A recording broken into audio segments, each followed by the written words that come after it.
بسم اللہ الرحمن الرحیم۔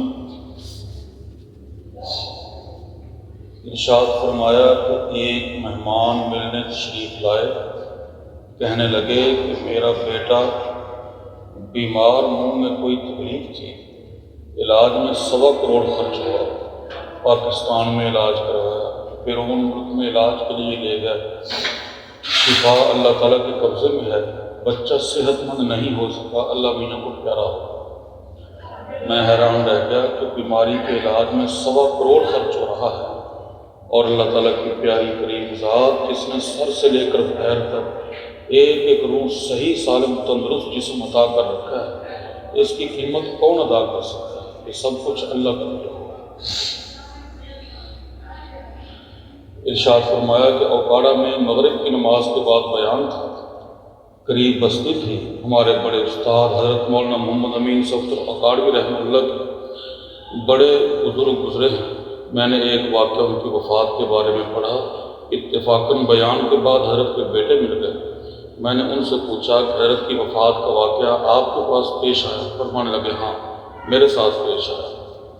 فرمانے لگے میرے ابا جی حضرت مولانا محمد امین صفدر اکاڑوی رحمہ اللہ مرض الوفات میں گھر میں چارپائی پر لیٹے ہوئے تھے، میں گھر کے صحن میں آرام کر رہا تھا، اچانک ایک شور سی آواز آئی، میری آنکھ کھلی، میری نظر گھر کی چھت پر پڑی، کیا دیکھتا ہوں ابا جی مسکراتے ہوئے آسمان کی طرف جا رہے ہیں، یعنی ابا جی کی روح مسکراتی ہوئی آسمان کی طرف جا رہی ہے۔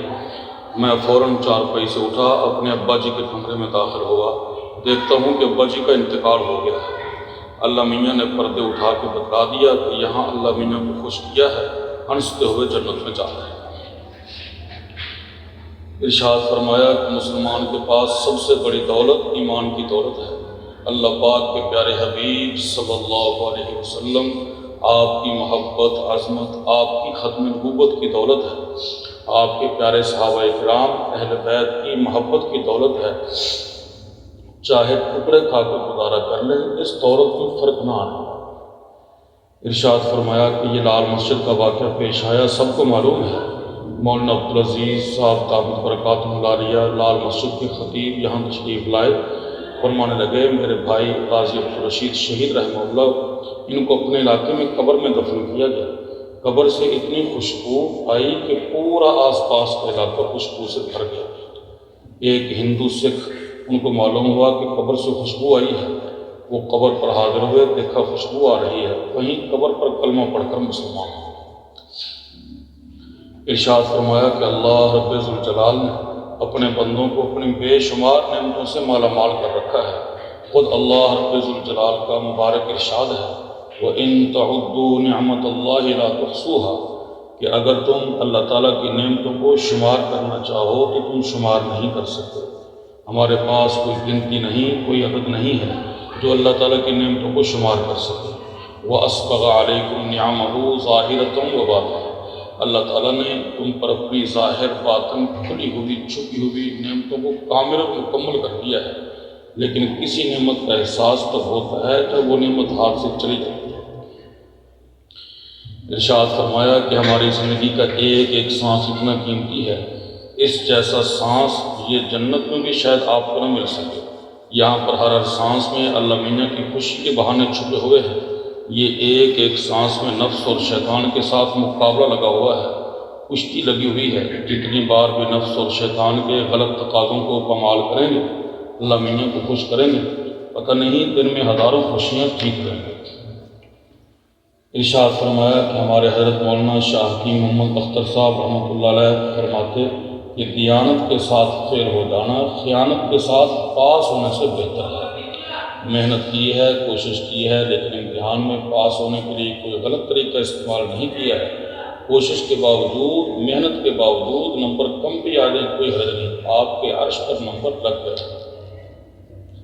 ارشاد فرمایا کہ شکر گزاری کا جذبہ یہ اللہ تعالیٰ کی بہت بڑی نعمت ہے۔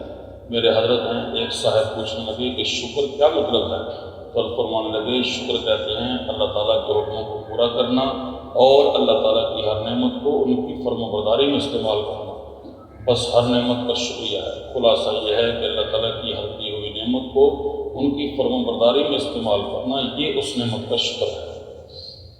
ارشاد فرمایا کہ ہماری زندگی کا ایک ایک سانس یہ اللہ تعالیٰ کی دی ہوئی نعمت ہے۔ میں ایک ہسپتال میں گیا، وہاں بعض مریضوں کو سانس کی نالیاں لگی ہوئی، پھر مجھے اندازہ ہوا یہ سانس لینا بھی اللہ تعالیٰ کی کتنی بڑی نعمت ہے۔ ان بھائیوں سے پوچھیں جن کے لیے سانس لینا مشکل ہے۔ پھر فرمایا کہ یہ سانس ہر وقت سفر کر رہا ہے، یہ سانس کبھی سانس نہیں لیتا، اس نے ہر وقت قول لگا رکھی ہے۔ ارشاد فرمایا کہ دنیا یہ من کو پورا کرنے کی جگہ نہیں، رب کو خوش کرنے کی جگہ ہے۔ یہاں اپنے من کو اتنا ہی پورا کرنا ہے کہ میرے پیارے مولا جو من کو پیدا کرنے والے ہیں وہ ناراض نہ ہوں۔ ارشاد فرمایا کہ شریعت کا ہر حکم وہ صراط المستقیم کا مصداق ہے۔ نماز کی ہر رکعت میں ہم یہ دعا کرتے ہیں، اہدنا الصراط المستقیم، کہ اے اللہ ہمیں سیدھے راستے پر چلا۔ سیدھا راستہ وہ ہوتا ہے جو آدمی کو اپنے گھر پہنچا دے۔ پھر فرمایا کہ اللہ تعالیٰ کا ایک ایک حکم اللہ تعالیٰ کے پیارے حبیب صلی اللہ علیہ وسلم آپ کے سب پیارے نورانی طریقے وہ صراط المستقیم کی مصداق ہیں کہ اگر ان پر آدمی چلے، ان کو اپنے سینے کے ساتھ لگائے، بڑی آسانی کے ساتھ آدمی جنت کے دروازے تک پہنچ جاتا ہے۔ آخرت میں ہے ہی سکون، دنیا میں بھی اللہ پاک کی ذات سکون عطا فرما دیتے ہیں۔ ارشاد فرمایا کہ میں کراچی میں تھا، ایک بھائی کہنے لگے کہ ادب کس چیز کا نام ہے؟ فرمانے لگے کہ ادب ہر عمل کو ہار پہنانے کا نام ہے، کہ ایک عمل کو جتنا خوبصورت کر سکتے ہیں کرتے ہیں۔ ارشاد فرمایا کہ میں نے اپنے حضرت سے پوچھا کہ کبھی ضرورت کے موقع پر بعض دفعہ اونچا بیٹھنا پڑتا ہے، نیچے دینی کتابیں وغیرہ ہوتی ہیں، کتنا فاصلہ ہونا چاہیے؟ فرمانے لگے 1 صف کا فاصلہ ہو، 4 فٹ کا فاصلہ ہو تو پھر ضرورت کے موقع پر اونچا بیٹھ سکتے ہیں۔ ارشاد فرمایا کہ ہمارے شیخ حضرت مولانا موسیٰ خان روحانی قاضی رحمہ اللہ، میں نے حضرت کو دیکھا تسبیح کو لٹکا کر نہیں چلتے تھے، سینے کے ساتھ لگا کر چلتے تھے، کیونکہ اس سے اللہ تعالیٰ کا نام لیا جاتا ہے تو اس کو سینے کے قریب رکھنا ہے، لٹکا کر نہیں۔ بعض دفعہ کسی کے علم میں نہیں ہوتا تو کسی کو حقیر بھی نہیں سمجھتا۔ ارشاد فرمایا کہ میرے والد صاحب رحمہ اللہ، ان کے پڑھنے کا عرصہ تقریباً 45 سال ہے۔ پاکستان پڑھنے سے پہلے دہلی سے پڑھنا شروع کیا، پوری زندگی پڑھنے میں گزری، لیکن میں دیکھتا کبھی دینی کتابیں لٹکا کر نہیں چلتے تھے، ہمیشہ سینے کے ساتھ لگا کر دیکھتے تھے۔ اور میرے حضرت ہیں جامعہ اشرفیہ کے شیخ الحدیث حضرت صوفی محمد سرور صاحب رحمۃ اللہ علیہ، ابو داؤد شریف بخاری شریف پڑھانے کے لیے تشریف لاتے، کتاب سینے سے لگا رکھی ہوتی تھی۔ اسی طرح ہمارے چوبرچی والے استاد جب ہم پڑھتے تھے تو ان کی عمر تقریباً 77-78 سال ہو، ہمیں ہدایت النحو پڑھانے کے لیے تشریف لاتے، کتاب سینے کے ساتھ لگا رکھی ہوتی تھی۔ ارشاد فرمایا کہ کتابوں کو سیدھا اور قبلہ رخ رکھیں، اس انداز سے رکھیں کہ کتابوں کے رکھنے میں ان کی عظمت ظاہر ہو۔ یہ یاد رکھنے کی بات ہے، سبھی یاد رکھنے والی بات ہے، لیکن اس کا بطور خاص آپ حضرات کے ساتھ تعلق ہے۔ ارشاد فرمایا کہ کتابوں کو سیدھا اور قبلہ رخ رکھیں، اس انداز سے رکھیں کہ کتابوں کے رکھنے میں ان کی عظمت ظاہر ہو۔ میں نے اپنے حضرت کو دیکھا تکیہ کے اوپر ایک رومال بچھا کر کتاب کو اس کے اوپر رکھ کر مطالعہ فرماتے ہیں۔ بعض دفعہ ادب کی برکت سے، خدمت کی برکت سے صدیوں کا سفر اللہ تعالیٰ لمحوں میں طے فرما دیتے ہیں۔ ارشاد فرمایا کہ اپنے اساتذہ کا ادب و احترام، اپنے بزرگوں کا ادب و احترام، گھر میں جائیں اپنے والدین کی خدمت، ان کی دعائیں لینے کی کوشش کریں۔ ادب کی برکت سے، خدمت کی برکت سے، دعا کی برکت سے علم قطرہ بھی ہوگا، اللہ اس کو سمندر کر دیں گے اور برکتوں سے بھر دیں گے۔ ارشاد فرمایا کہ نیک مدارس کی بڑی برکت ہوتی ہے، ان میں کبھی معلومات کی نیت سے نہیں، عمل کے جذبے سے شرکت کریں۔ عمل کے جذبے سے شرکت ہوگی تو اللہ تعالیٰ کی ذات نوازیں گے۔ اس لیے دین کی بات 100 بار بھی سنیں، نہ تھکا کریں، دل میں کوئی بے توجہی نہیں آنی چاہیے۔ ارشاد فرمایا کہ ایک مرتبہ طلباء کو نصیحت کرتے ہوئے فرمایا کہ آپ طلباء ہیں، محنت بقدر ہمت، جتنی ہمت ہے کوشش ہے لگا دیں، پھر اللہ آپ سے کام لیں گے۔ کیا لیں گے یہ تصور سے باہر ہے۔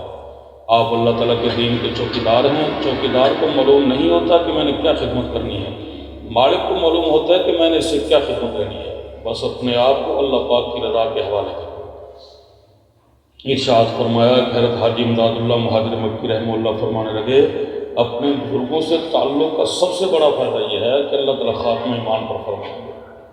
ارشاد فرمایا کہ ایک مرتبہ میں اپنے استاد حضرت شیخ موسیٰ خان رحمہ اللہ حضرت کو گھر کے دروازے تک پہنچانے کے لیے گیا۔